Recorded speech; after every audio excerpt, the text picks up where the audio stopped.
O bakit kayo dito kumakain? Nahihiya po kami kumain sa school po namin kasi wala po kaming ulam. Anong ulam nyo? Asin lang po. Asin lang? Anong pangalan mo?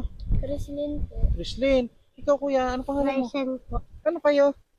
Magkapatid po. Magkapatid. Huwag kayong mawawalan ng pag-asa. Kahit ang ulam nyo ay asin, basta kayo magsisikap balang araw. Hindi asin lang ang uulamin nyo. Makakakain na kayo ng masasarap na pagkain.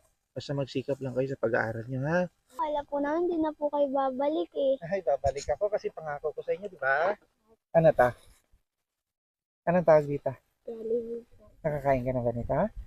Hindi pa? Hindi po po. O, ganun.